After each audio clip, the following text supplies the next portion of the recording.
These are adventures for people who really want to immerse themselves in the wilds of the Galapagos. We hear so many times, the story of people saying, ever since I read and studied about the Galapagos in high school, it has been a dream of mine. And these are, people in their 40s, 50s, and 60s that made this lifelong dream come true. These are adventures for people with that kind of passion. And if you haven't heard of the Galapagos before, if you love the outdoors, if you love wildlife, if you are in for these magical wildlife encounters, then the Galapagos is for you.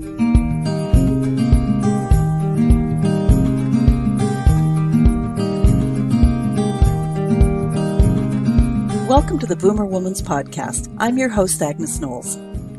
Boomer women. Are we wise women? Are we mavens? Are we crones?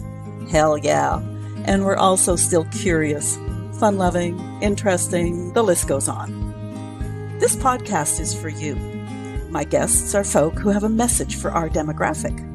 And if you want to hear a specific message, let me know and I'll find the guests. This podcast is also a conversation. We women know its value, we know how to do it, and we must perpetuate the art form. I try and let my guests have the greater say, and usually we fit in a good laugh or two. Listen in now to today's guest.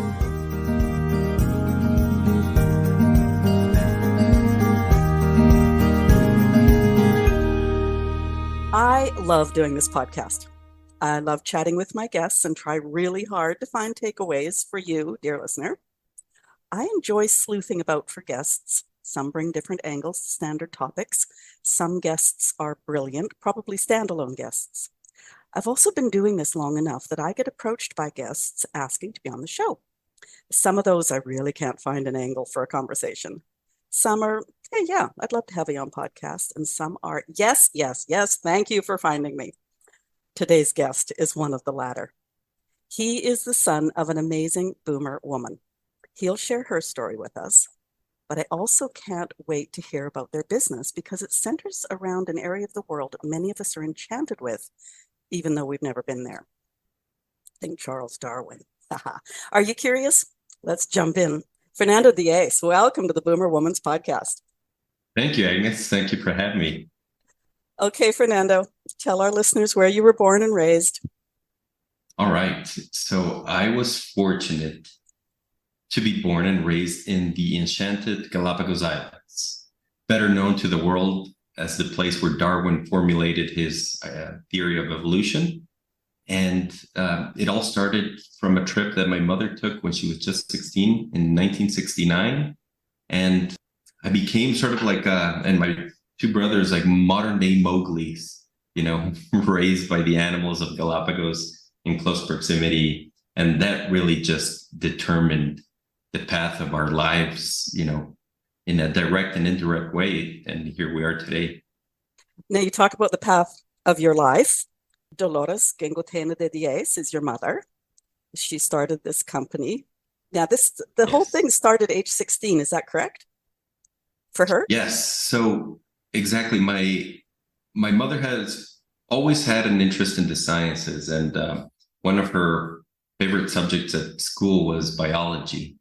And she had a biology professor that when she was just 16 told her about this magical place that was, belonged to her country, to Ecuador. And it was the Galapagos Islands. Now, this is 1969. So the Galapagos National Park that we know today had recently been established.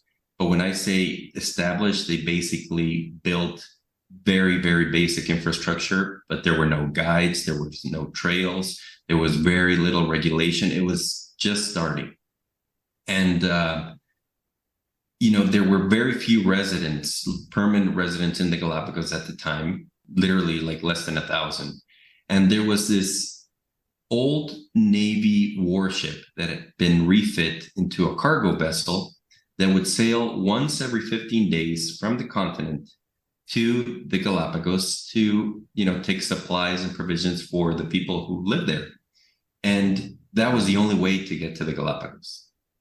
And I don't know how. I think it's my mother's personality, but if you have children of your own, Can you imagine your 16-year-old daughter coming up to you and saying she wants to get on a old Navy ship and sail for 4 days out to these mysterious islands and with a group of friends, at just 16. So, but somehow she convinced my grandparents and they set off, her and four other friends, all girls. There's some photos that we have on the website of them just standing in the beaches of Galapagos at the age of 16. So it was just girl versus wild. And she says, she recalls vividly, the journey from the mainland to the Galapagos was really like a nightmare, right? It was this very uncomfortable Navy ship. The crew quarters where they slept were extremely hot. So they ended up spending most of the time on the top deck. Toilets were literally like buckets that they would need to then toss out, overboard. And it was just very, very basic and rudimentary, right? But they didn't care. They were there for the adventure. So once they got there, about 3.5 days later, it's not like today, right? Where you have an itinerary and everything is set and your guide tells where to go. The Navy needed to do their own thing, right? And they needed to take the provisions to all these places. And they basically would drop them off at an island at around 9 a.m.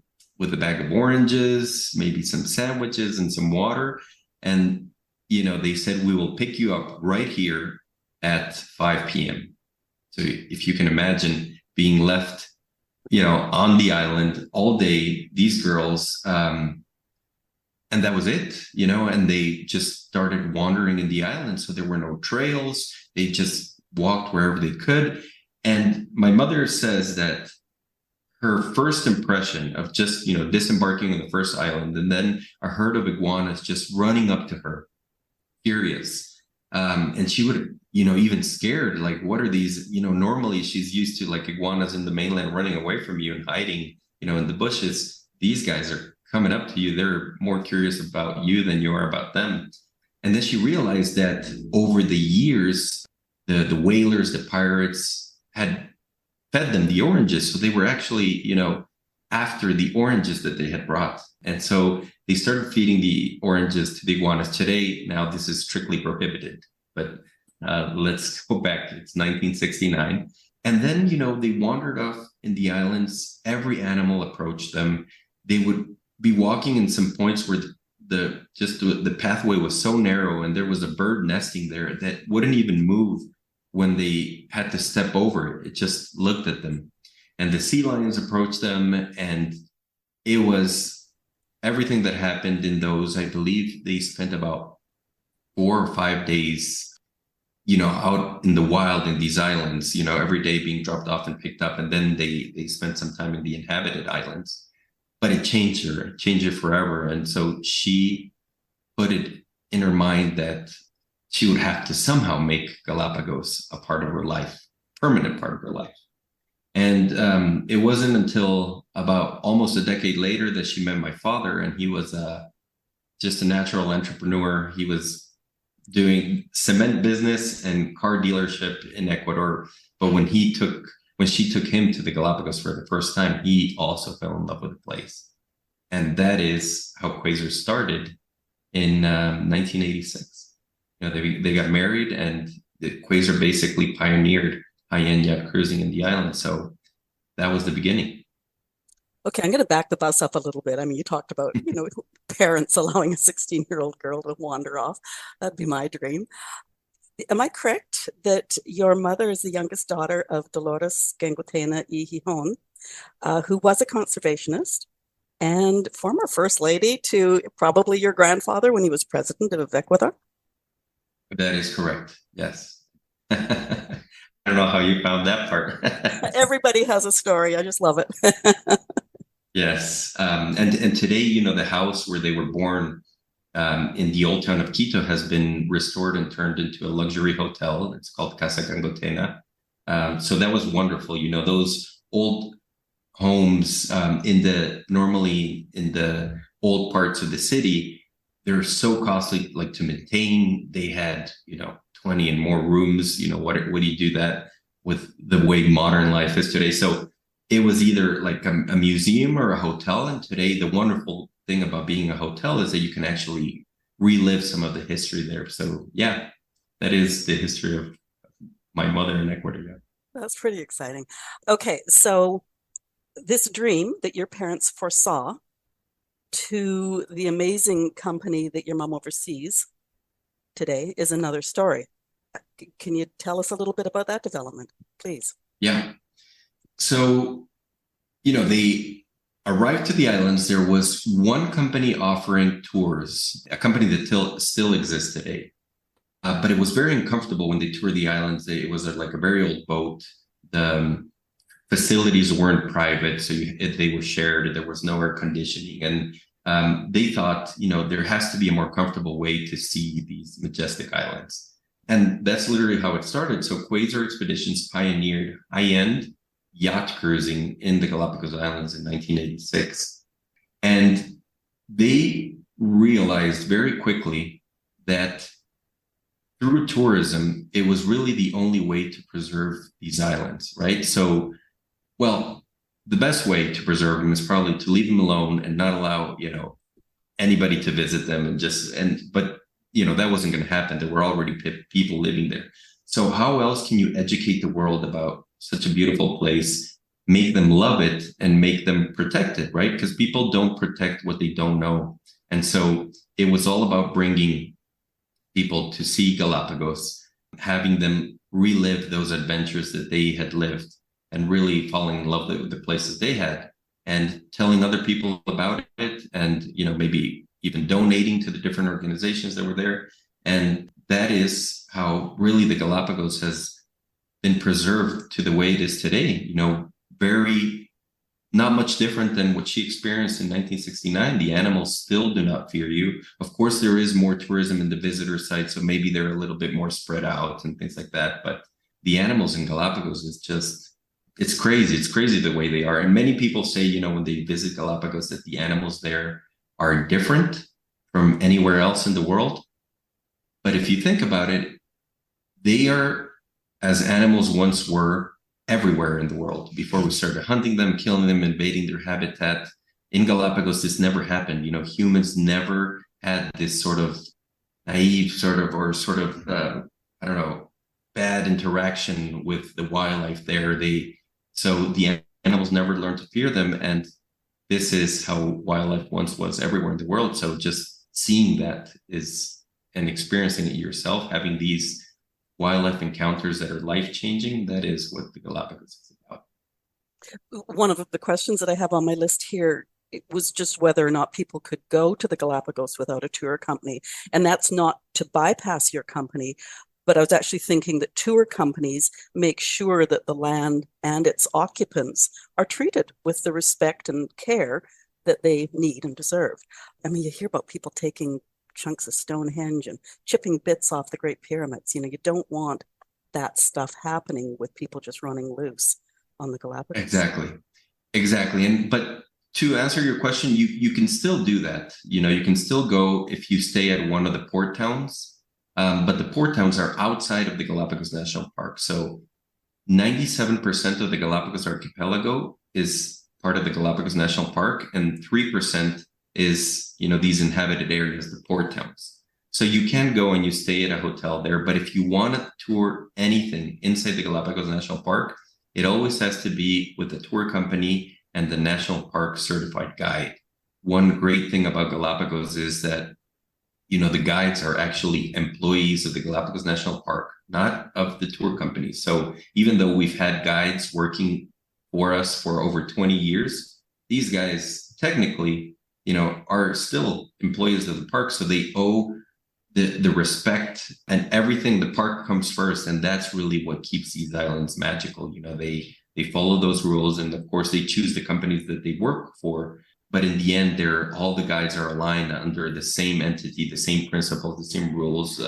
And they're all local. So they have a very deep passion for their home and showing people from all over the world their home. I find it a little amusing, shall I say, that somewhere like the Galapagos should be the example for like every nature department, whatever the federal departments are in every country of the world, have all those people who work for the parks, for the land, for the country, and not just all these random companies that run around countries like Canada, the US, etc. Exactly. And no, but to just to your point, Agnes, so that Ecuador is a third world country and not many things there work the way they should, right? But we as Ecuadorians are extremely proud of the Galapagos National Park and how it works and how it has always worked extremely well. Today, I live in Chile, in Santiago, and I know for a fact that the Chilean government sends rangers from their different national parks to get trained in the Galapagos, to really learn from that model and apply it everywhere else. So you're absolutely right. What you said it is being done.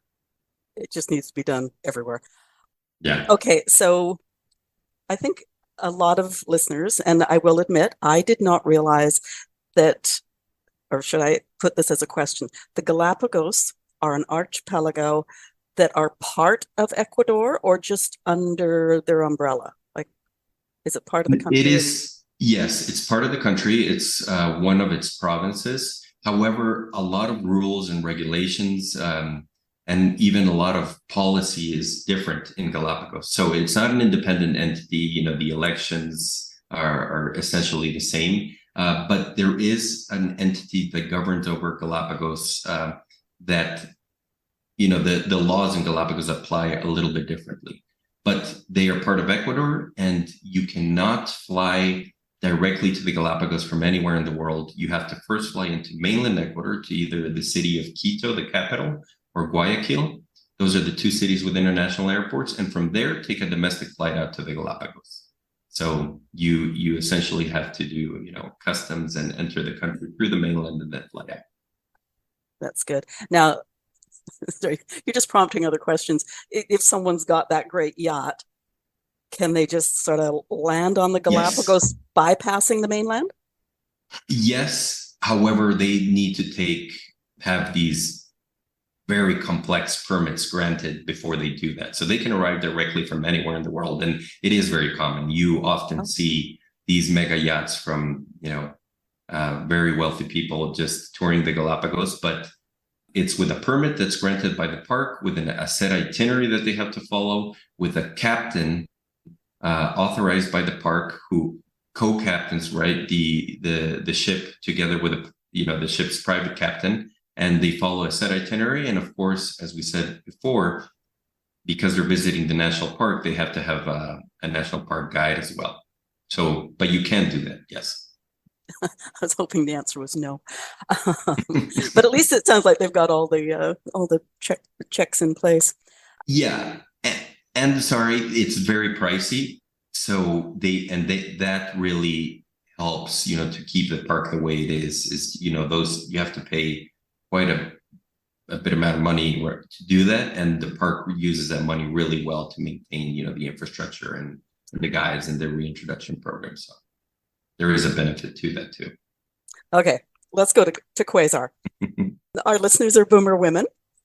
What can we expect on a tour of the Galapagos with Quasar? And I love your website, I love that your website says, because you're an adventurer, not a tourist.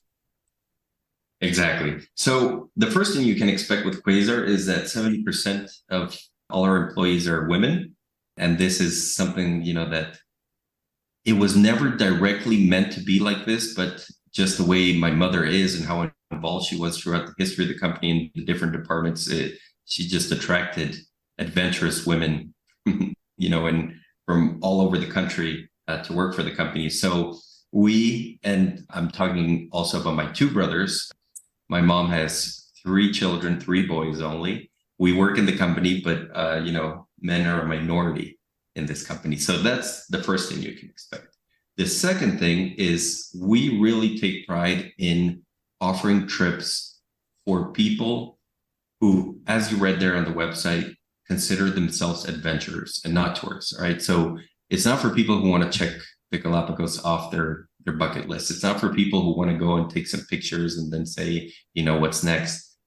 These are adventures for people who really want to immerse themselves in the wilds of the Galapagos. We hear so many times, the story of people saying, ever since I read and studied about the Galapagos in high school, it has been a dream of mine. And these are, people in their 40s, 50s, and 60s that made this lifelong dream come true. And so these are adventures for people with that kind of passion. And if you haven't heard of the Galapagos before, if you love the outdoors, if you love wildlife, if you are in for these magical wildlife encounters, then the Galapagos is for you. In the 37 years that Quasar has been operating, I don't think there's been a single guest that just hasn't been blown away by what they see and experience in the Galapagos. The islands are truly magical. As I say, they always put on a show. All right, the islands are always putting on a show, but depending on who you travel with and the guides that you have, it's the difference between getting that seat way up, in the nosebleed section, or those front row seats. That's the main difference. It's the expertise in the guides, I would say. I'm going to add here too that when I scrolled down your Galapagos page, I saw a calendar of sorts with the highlights and the climate for each month of the year. So people can decide what they most want to experience and book accordingly.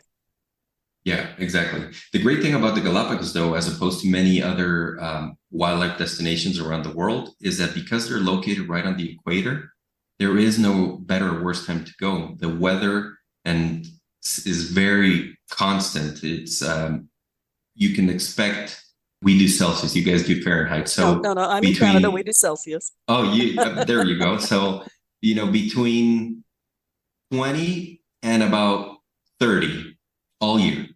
So it's very comfortable, extremely comfortable. Sun all year. The water is great. Sometimes it's a little bit chilly because the Humboldt current that's coming all the way from Antarctica bathes the archipelago. But we provide wetsuits for guests. But the great thing about that current is it comes packed with nutrients, and that gives way to, these huge pods of dolphins, the whales, the whale sharks. Snorkeling for me is one of the most fantastic activities in the Galapagos. But sorry, I digress. Going back to your question, you can visit Galapagos any time of the year. But I do want to call out maybe to the listeners, there's a time of year that we call the secret season in Galapagos for one particular reason. 60% of international travelers who go to the Galapagos are from North America.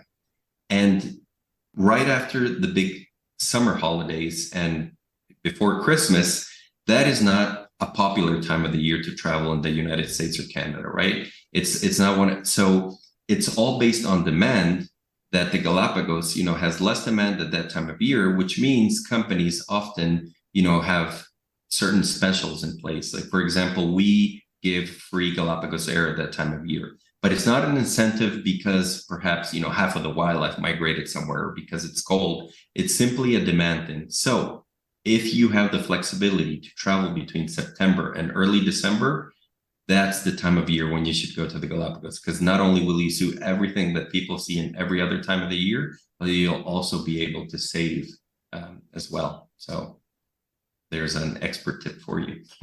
Okay, and it's December when this is going to air, so there's lots of time to make well, you said it shouldn't be bucket list, but I think it would be a great bucket list experience just to start saving our pennies for next September. That's great. Okay, just a little bit sideways, you also have tours to Patagonia? Yes. So about 11 years ago, I met this wonderful Chilean woman in Ecuador at a wedding, and I followed her. I followed her down to Chile. And when I started to live here, I went down to see Patagonia. And of course, travel has always been in my blood. I was working at Quasar in the Galapagos side of the business, when I moved down to Chile, and I saw what was available in Patagonia. And even though Chile is, as a country, a lot more advanced and developed than Ecuador is, when it came to tourism, I was proud to say that Ecuador was much farther ahead. So I had many ideas, and I had seen many things in Ecuador that needed, or could be implemented in Chile. And that's how I started Quasar's Patagonia branch. And so, as with the Galapagos, this is, again, for adventurers, not for tourists. we don't do the ships down here in Patagonia. We do an overland safari because these national parks, they're meant to be explored by land.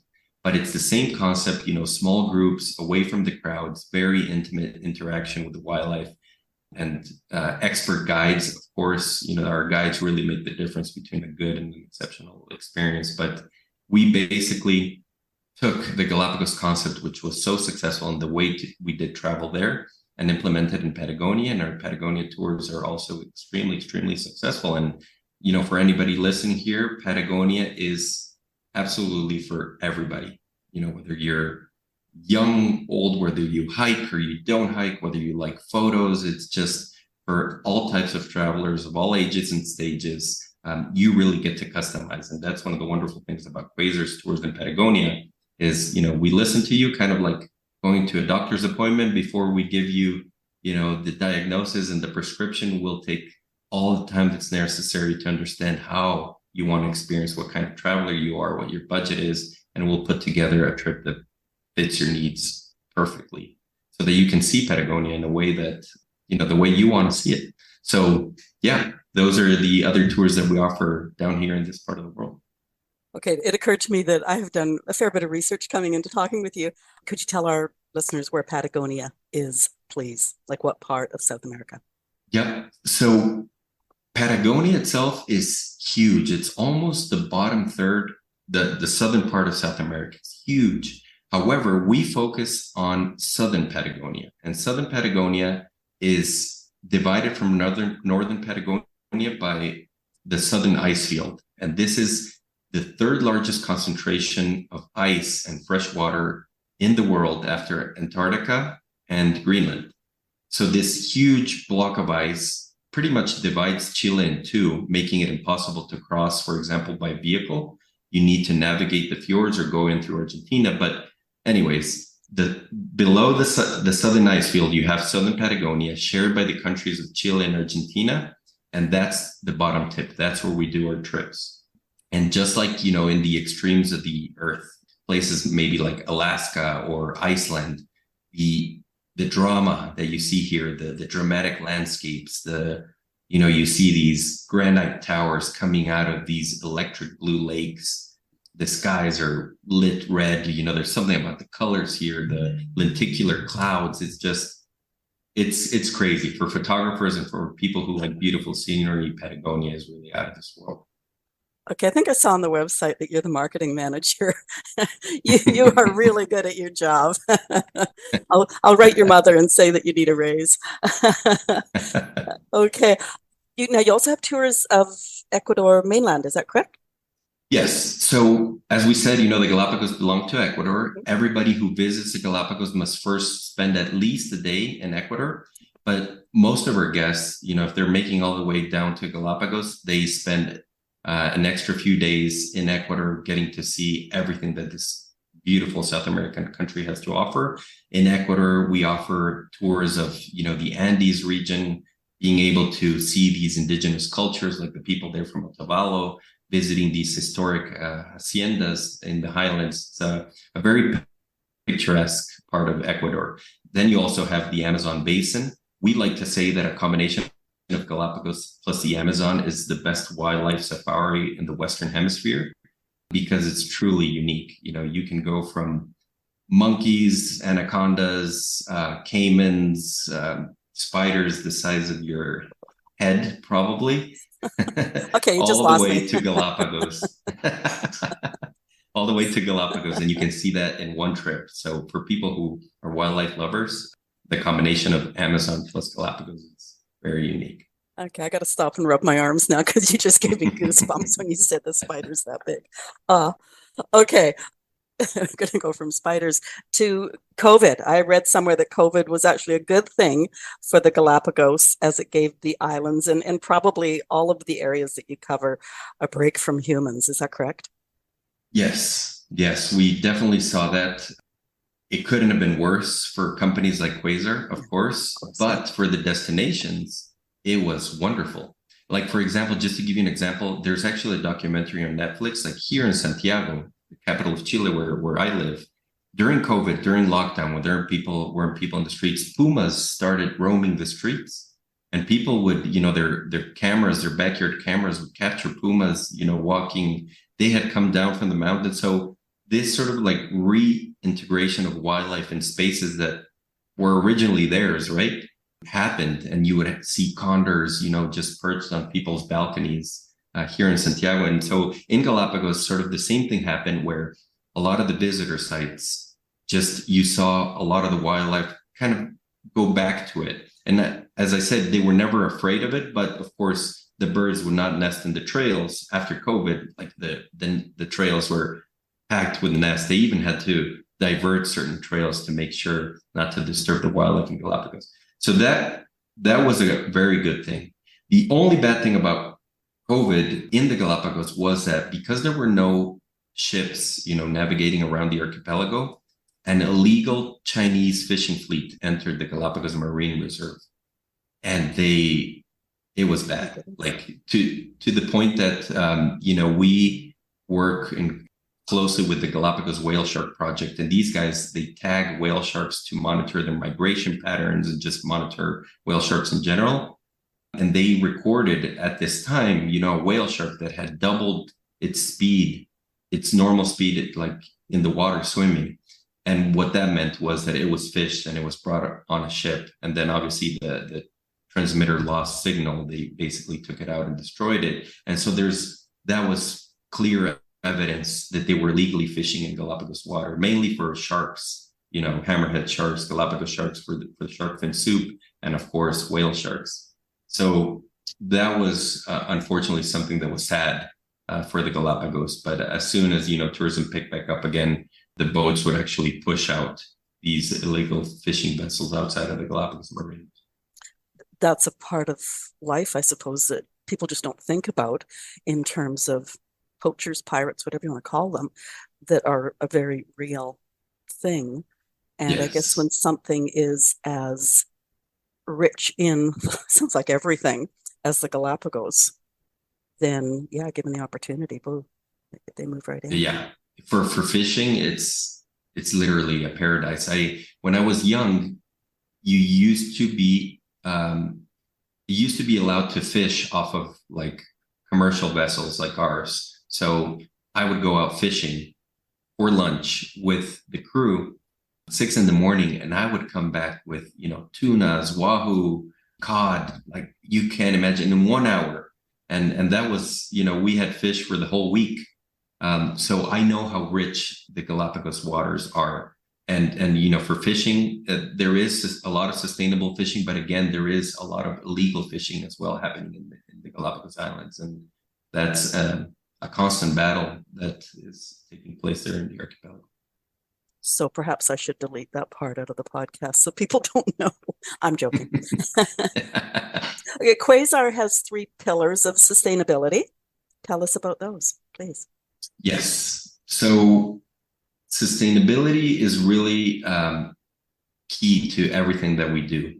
Even though, today it's like an official term and there's a lot of attention going to it, we've always done this. From the very beginning, the operation was sustainable. My parents made sure that, that we always collaborated closely with the Charles Darwin Foundation, that the engines were efficient, that, waste was recycled and things like that. But today we've really defined this and divided into 3 pillars. So we're sustainable on the social pillar in the sense that we support the local communities. These beautiful places that we take you to see, whether in Galapagos or Patagonia, there are people who live there, right, and who depend on the islands to live and thrive.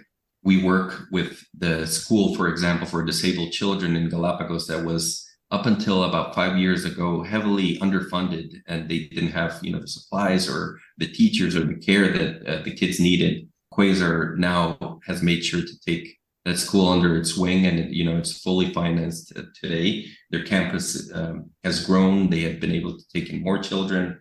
We also, there's a big problem of domestic abuse in the Galapagos, that when you go there as a tourist or as a traveler, you never hear about there, right? You're having a wonderful time in the Galapagos National Park, and but all the crew members that are on these boats, like all the people who work in the park, them and their families, they live in the towns there in Galapagos, and there's a big problem of domestic abuse. So Quasar also supports this organization that is there trying to help mainly women and children overcome this and have better situations. So those are only a couple of examples, but we do this in all our destinations. We take care of the people, and we do realize that at least in Galapagos, the children, they are the ones who will be sitting at the head of the national park 20 years from now. They are the ones who are going to be in charge of the laws and rules and regulations. So if we take care of them, they will take care of us and the Galapagos in the future.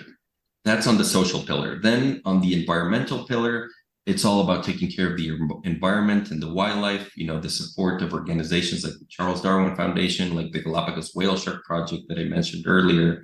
In Patagonia, there was a massive fire in 2011 that burned over a third of Torres del Paine National Park in Chile. And Quasar supports Reforest Patagonia, which is the largest reforestation effort in the history of Chile. There's a forest that we sponsor there. All our guests plant a tree in that forest, and we do our bit, to be able to take care of the environment. All our operations are carbon neutral. So in that respect, very conscious about, the environment as well. And then finally, the last one is the economic pillar. And this is about making sure that we buy local, that we support the local communities. As an entity, for example, operating in the Galapagos, it's a lot cheaper to buy everything from the continent and fly it in. Anything that you can think of, it's cheaper. However, on purpose, of course, we buy as much as we can. Everything that is available in the Galapagos from the locals, we buy it, we support them and their families. It, of course, raises our cost to operate, but that is the cost of, being economically responsible. And we do that with all our destinations. If we can, we always prefer local, and that's how we support. So those are the three pillars. They are ingrained in Quasar's DNA, and in all our destinations, we make sure to carefully attend to each one of the three. Well, you have real numbers on your website, and I have them here. Over 500 native species protected, over 200 jobs created for local communities, and over 10,000 acres reforested. So I would say that's pretty impressive. Okay, what haven't we talked about that you want people to know? The Quasar, the Galapagos, your mother? I don't know. Tell us. Well, my mother continues, even though we've tried to have her take a break and rest. She's now 71 years old. She continues. She's a trooper. She doesn't want to go anywhere. She wants to work in Quasar and be involved with the Galapagos forever. So she's still very, very active. The only reason she's not in this seat talking to you is because she had an unfortunate accident. She's okay, but I'm sure she would love to talk to you at some point if you're interested.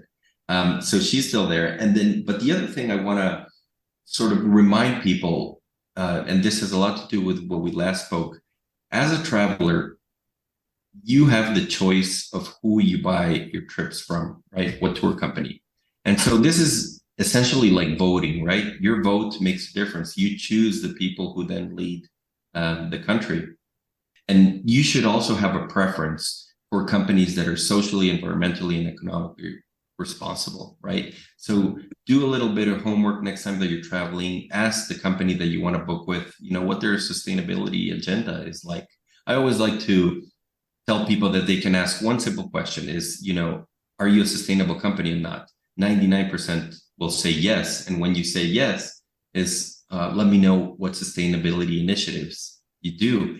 And immediately you can tell the ones who are just starting to make up what they do, or the ones who really know what's happening. All these projects that I mentioned that Quasar does, from the lady that helps us do the beds on the ships to, our general manager, to our guides, they all know exactly what's going on in the company. They know all the projects. We need everybody's input, and they all need to buy in to this. They all need to be part of this mission and have the same purpose for Quasar to really operate and work the way it does. And I think that's part of the reason why Quasar has been so successful, is because everybody is aligned behind the exact same goals, the same mission, and working with the same deep, deep purpose.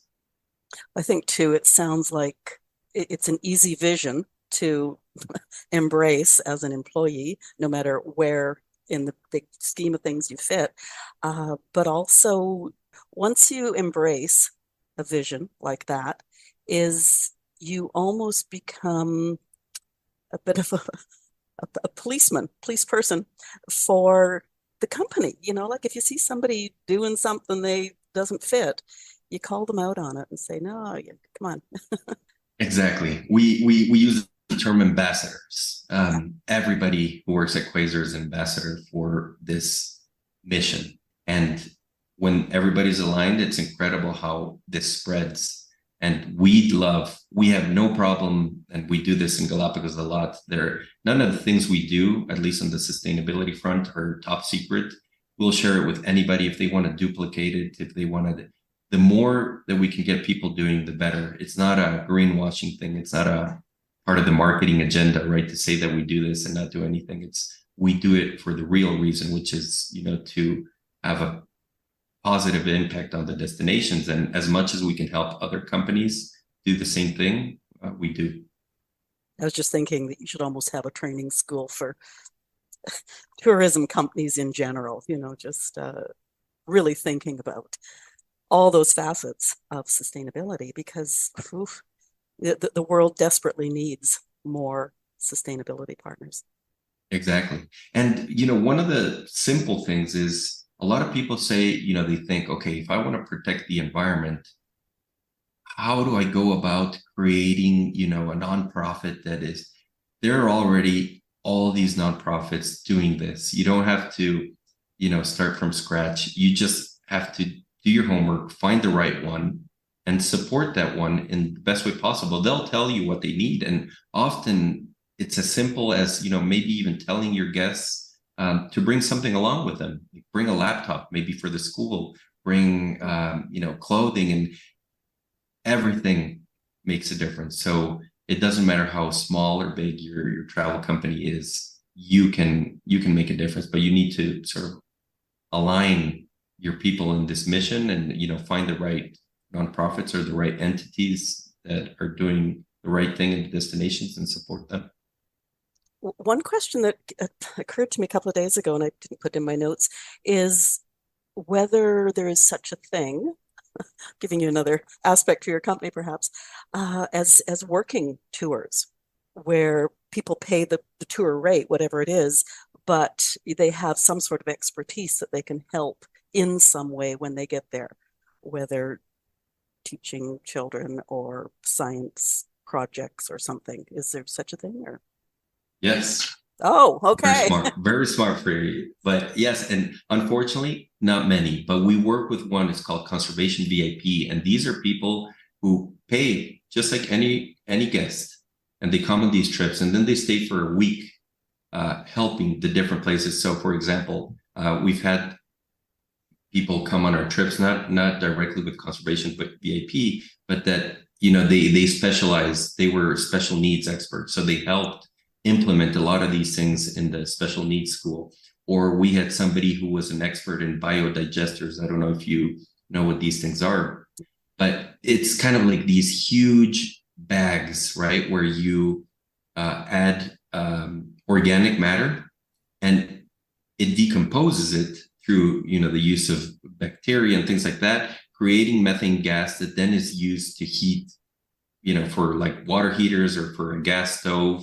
So it's all naturally produced, because in a place like Galapagos, they need to ship the natural gas cylinders from the mainland to the Galapagos. So just imagine the carbon emissions from doing that.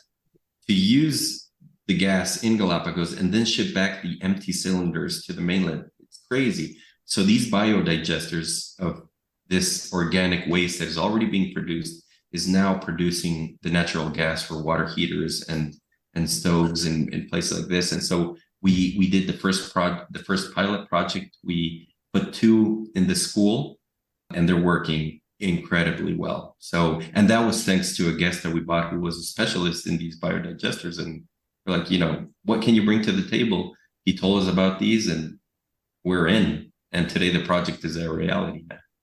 That's amazing. I love stories like that. One of the reasons I asked that sort of a question is on my website, I have a page of, for those people, they're boomers, if they have the financial means and the time, they might want to do something like that. So I'm going to get the name of that company and make sure that's added onto that page because yes, they do amazing work. They're actually in Torres del Paine right now, restoring one of the most popular trails to the base of the towers. People don't realize, they think you can just walk up any way you want, but the amount of erosion from all these tourists, going up on the trails, and of course, wind in Patagonia, it can get dangerous too. And these guys are rebuilding that trail with volunteers. So that's one of the things that they do. They do a million more, but they're a great entity. They're called Conservation BAP, and I'll be happy to provide you with their link. Yeah, that's amazing. Okay, first of all, I wanted to talk about your mother for a minute because she's probably like me and many of the women I know is like, this is what 70 looks like. Get used to it. We still have lots of work to do. And one of my taglines is this grandma's off her rocker. So, that typical picture of Granny sitting in the rocker on the front porch. No, that's not us. So Exactly. You nailed it. That's my mother. She can't sit still. Like, what's next? She finishes one thing and starts, with something new. So it's just a matter of time before she shows up with another crazy idea. And often we go with them, and most of the time they're extremely successful. Well, some of my guests who are also of this age use the word crone, and I love the word. I think it's just got this beauty to it because not only are we still active and smart and all those things, we have experience on our side. So there's a certain wisdom that comes with that. So, your mother's crazy, and I'm using air quotes there, crazy ideas are probably actually fairly well thought out and will work before she even puts them on the table. Exactly. Yeah, she's thinking years ahead of us. She knows the intricacies of her ideas before we start figuring them out along the way, but somehow, and I think you're exactly right, her experience and her wisdom is what gives her that instinct, to come up with these things that are very impactful for Galapagos, for the destination, of course, for Quasar. Well, she probably can't say much or do much about her three babies, but her three human babies, but this other baby of hers, she's been, taking care of it for a lot of years. So it's the one thing that she still guides and protects. So. Oh yes, yes, and you use the perfect term. It's her babies. It's brought up in the dinner table more than her own babies. So she lives and breathes Quasar and Galapagos. It's incredible. Yeah, that's great. May I ask you a personal question? Of course. I have a personal question here, but before I move on, you talked about following that woman to Santiago. Is that the woman you married? It is. Oh, She's the mother of my three kids.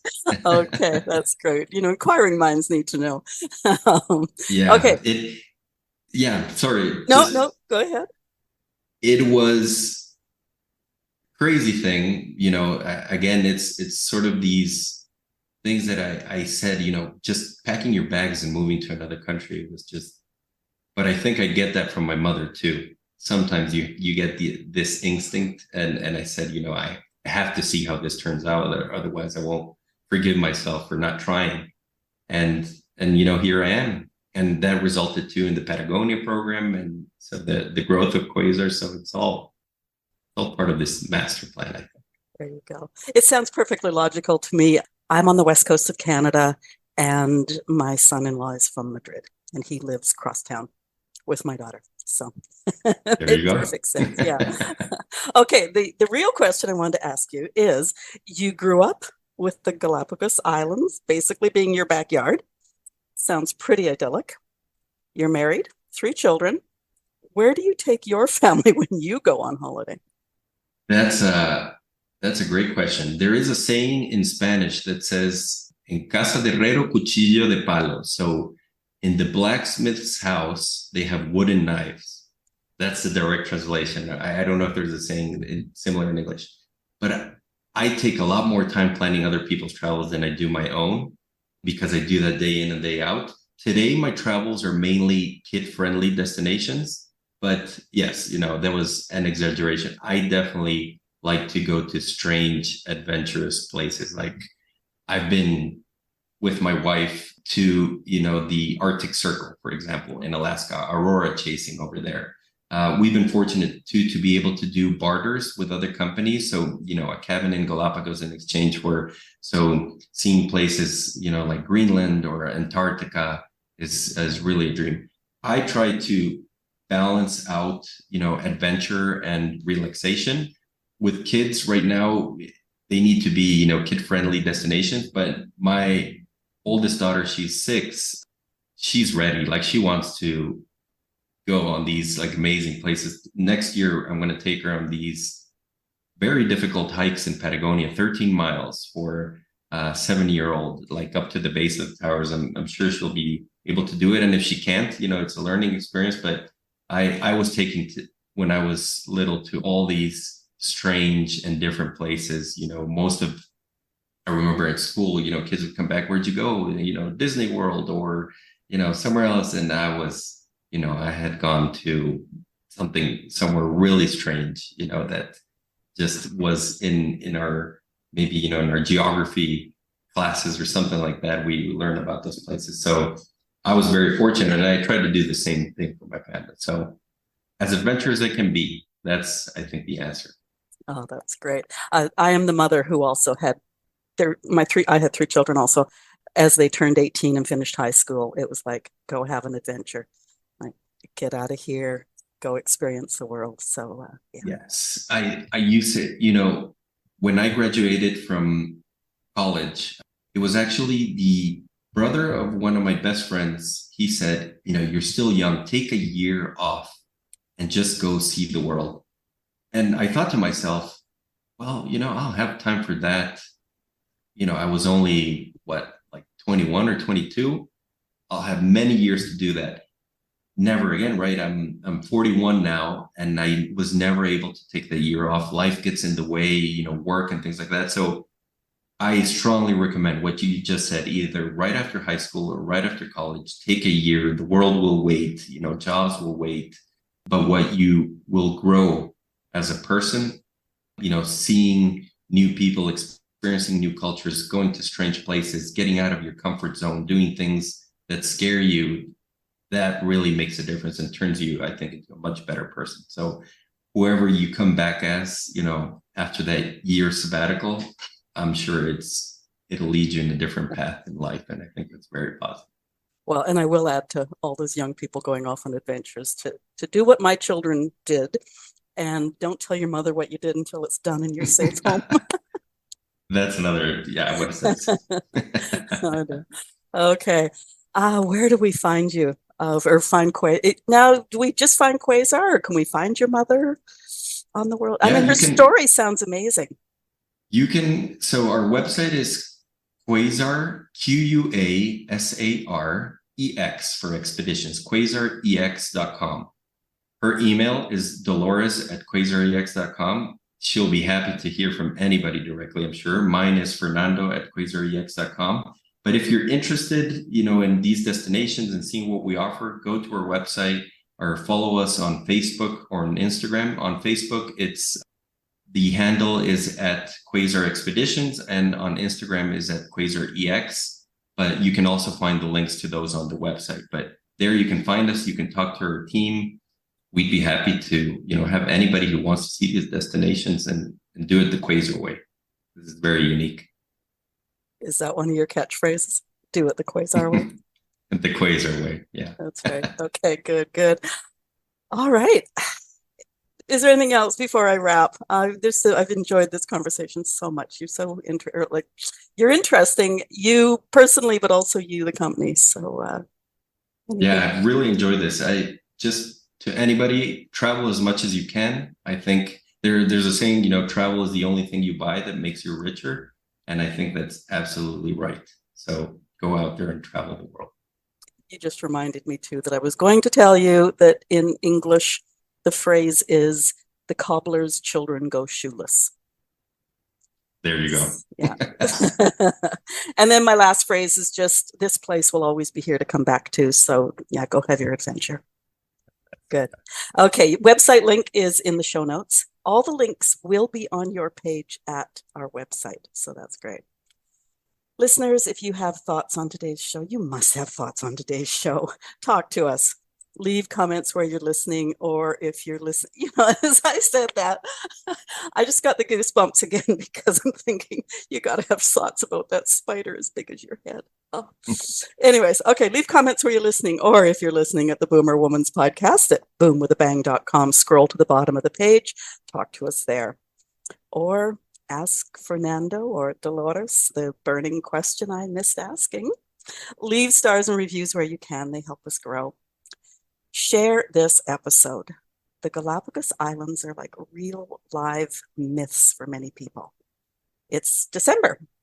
An adventure to the Galapagos would be a fabulous addition to your list of New Year's resolutions. And you can do it the Quasar way. Get to add that now. The other thing is click the link to Quasar's website. The main page actually has a slideshow of experiences that Fernando and his family, both business and personal, share with their clients. It's really beautiful, the slides. Fernando Diez, welcome to the Boomer Women's Podcast. Fernando Diez, thank you for being my guest today. I'm pretty sure I'm going to use it again. You've added something else to the bucket list of many listeners. Thank you, Agnes. It's been wonderful being here. Have a great rest of You too. Bye.